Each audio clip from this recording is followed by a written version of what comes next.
حضرت ابراہیم ابن ادہم رحمت اللہ علیہ بہت بڑے اللہ والے بزرگوں میں یہ بادشاہ تھے، ایک ملک کے بادشاہ تھے، اور اپنی بادشاہت کو صرف اللہ کے نام پہ چھوڑ دیا.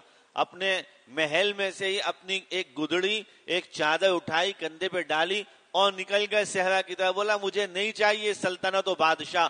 کوئی فقیر آیا تھا، اس فقیر نے یہ سبق سکھایا اور یہ ہدایت اس نے دی، تو بس اٹھائی اپنی گدڑی اور چادر نکل گئے. کہنے لگے مجھے ایسی بادشاہت نہیں چاہیے جس سے میں نہ حلال کی تمیز نہ حرام کی تمیز، میں تو اپنے اللہ کو راضی کرنا چاہتا ہوں. یہ نکل گئے.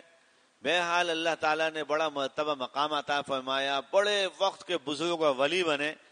ایک وقت ایسا آیا کہ اسی طریقے سے اصلاح و ہدایت کا سلسلہ اور لوگوں کو تبلیغ اور دعوت کا کام اس طرح سے شروع کر دیا. تو علاقے کے کچھ نوجوان ان کو بڑی دعوت دیتے، ارے بیٹے آ جاؤ، بیٹا تمہیں اندازہ نہیں ہے، تمہیں اللہ نے جو اس جوانی سے نوازا ہے نا، تم یقین جانو میرے سجدوں میں وہ تاثیر نہیں ہے جو تم جوانوں کے سجدوں سے اللہ خوش ہوتا ہے. بیٹے جوانی کے سجدے کر لو. آ کے سمجھاتے رہتے.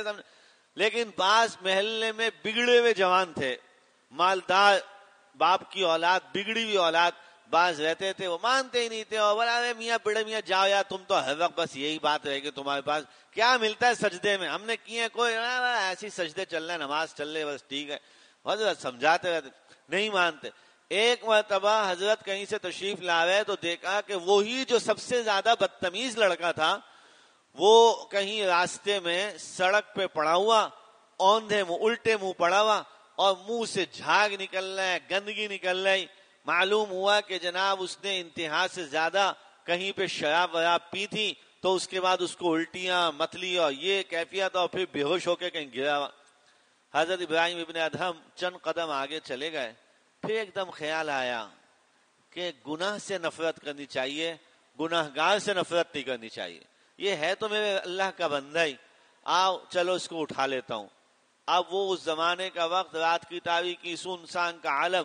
حضرت گئے، جا کے کہیں سے کچھ پانی وانی لائے اور اس کو جو ہے نا سیدھا کر کے اپنی گود میں اس کا سر رکھا، اس کا منہ دھلوایا، چہرہ صاف کیا. تو جب پانی وانی اس پہ پڑا، ذرا کچھ تھوڑی سی طبیعت میں بحالی آئی، کچھ ہوا لگی، تو اس کو ہوش آ گیا.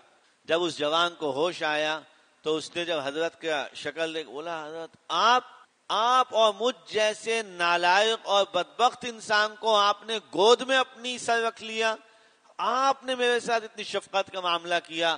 وہ جیسے ہمارے مولانا طارق جمیل صاحب کہتے رہتے ہیں نا، کبھی عامر خان کو پکڑ لیا، کبھی کسی کرکٹر کو پکڑ لیا، جنید جمشید کو پکڑ کے کھینچا، تو لوگوں نے بڑی باتیں بنائی. بولا یہ دیکھو مولانا کو پتہ نہیں کیا ہو گیا، فلم اسٹاروں کے پاس جاتا ہے. بھائی فلم اسٹاروں کے پاس نہیں، یہ فلم اسٹارز کوئی ماں کے پیٹ سے تھوڑی آئے تھے. اللہ نے جو ان کو دنیا میں بھیجا تھا، تو جیسے ایک عام مسلمان کو ہدایت کا پیغام بھیجا تھا، ان کو بھی بھیجا تھا.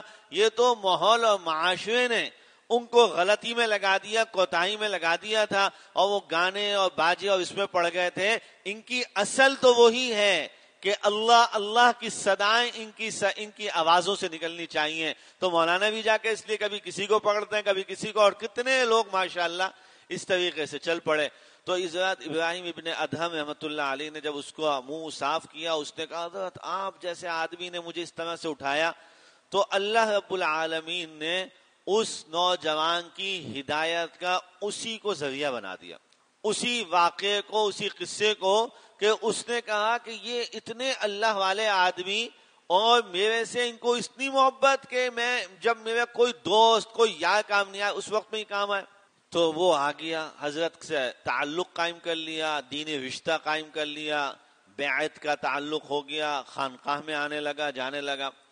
تو کچھ دن گزرے، چند دن گزرے، تو حضرت ابراہیم ابن ادہم رحمۃ اللہ علیہ جو اللہ والے بڑے بڑے ہوتے ہیں، تو وہ اپنے شاگردوں میں، اپنے لوگوں میں، اپنے آس پاس میں یہ چاہتے ہیں کہ بھائی کون کتنا نیک بن رہا ہے، کون کتنا آگے جا رہا ہے، کون کس درجے تک پہنچ گیا، کون کتنے مرتبے تک پہنچ گیا. پھر ان حضرات کی توجہات پہ اللہ ان کو عطا بھی کرتے ہیں، بتا دیا جاتا ہے فلاں فلاں فلاں فلاں یہ مرتبہ، یہ سلسلہ. تو ابراہیم ادہم رحمۃ اللہ علیہ نے سر جھکایا، توجہ ڈالی کہ اللہ میرے جو یہ شاگرد اور مریدین جو خانقاہ میں اور یہ جو ہوتے ہیں تو ان میں اعلیٰ مقام کے اوپر کون فائز ہے، اعلیٰ اور اونچا مقام کون فائز ہے. تو کیا دیکھا کہ وہ جو نوجوان شرابی کبابی جو نوجوان جس کو وہ اٹھا کے لے کے آئے تھے، سب سے بلند و بالا مرتبہ مقام کے اوپر وہ فائز تھا، سب سے اوپر.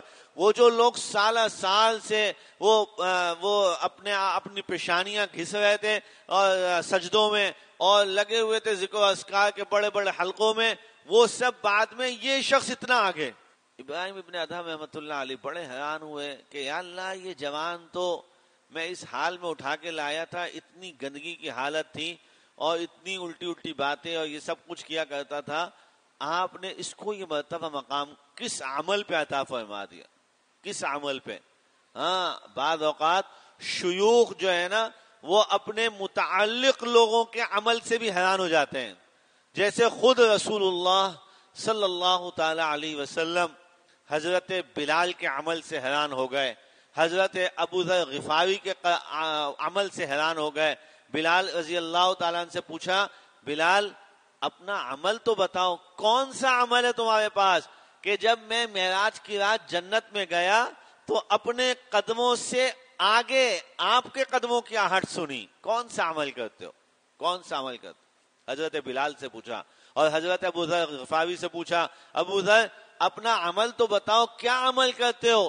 اللہ رب کریم نے تم کو سلام کہلوایا ہے، اللہ نے تم کو سلام کہلوایا ہے. ابو ذر کون سا عمل؟ تو شیخ بھی اپنے مریدین استاذ اپنے شاگردوں کے عمل میں بھی کبھی کبھی کھوتا ہے اور حیران ہو جاتا ہے کہ یہ کیسے ایسے آگے نکل گئے. تو ابراہیم ابن ادہم رحمۃ اللہ علیہ بھی حیران ہو گئے. تو انہوں نے اپنے اللہ سے فریاد کی کہ یا اللہ یہ کیا عمل ہوگا اس کا، رب کریم آپ بتائیں.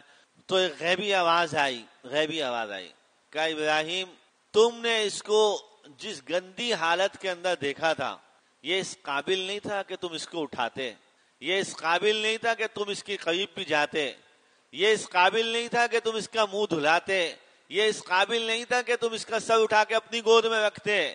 یہ سب کچھ جو تم نے کیا وہ تم نے ہمیں دیکھ کے کیا، ہماری وجہ سے کیا.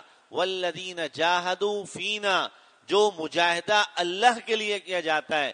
اللہ کریم کی آواز آئی، فرمایا ابراہیم یہ جو تم نے کیا یہ تم نے ہماری وجہ سے کیا. جب تم نے ہماری وجہ سے کیا تو ہم نے جو اس کو رتبہ دیا تو وہ تمہاری وجہ سے دیا، اللہ نے تمہاری وجہ سے اس کو یہ مرتبہ مقام عطا کر دیا. بہت سارے لوگ پوچھتے ہیں نا یہ بیعت ہونے کا کیا مقصد ہے، بیعت ہونے کا کیا فائدہ ہے، اصلاحی تعلق اور بیعت یہ بزرگان دین کہا جاتا ہے. بھائی بیعت ہونے کا یہی فائدہ ہے کہ اللہ اپنے نیک بندے کے طفیل میں آپ کو کہیں سے کہیں پہنچا دیتا ہے، کہیں سے کہیں پہنچا دیتا ہے. نسبت اور یہ نسبت خود رسول اللہ صلی اللہ تعالی علیہ وسلم نے اپنے صحابہ کو عطا کی. صحابہ تو ایک سے ایک تھے. آپ دیکھیں اٹھا کے پیغمبر کائنات سرکار دو عالم صلی اللہ تعالی علیہ وسلم بیٹھے ہیں مسجد نبوی میں اور آپ کی جماعت تو صحابہ کی جماعت ہے، لیکن آپ پھر بھی ان سے بیعت لے رہے ہیں. وہ لوگ آپ کے ہاتھ میں ہاتھ دے کے بیعت کر رہے ہیں. اور کیا بیعت ہو رہی ہے؟ فرض نمازیں پڑھوں گا، روزے رکھوں گا، زکوٰۃ دوں گا. چلو یہ بھی باتیں سمجھ میں آتی، بھائی وعدہ کر رہے ہیں نبی سے. آگے سنیں، بولا زنا نہیں کروں گا، شراب نہیں پیوں گا، نظر بازی نہیں کروں گا. یہ رسول اللہ یہ بیعت لے رہے ہیں.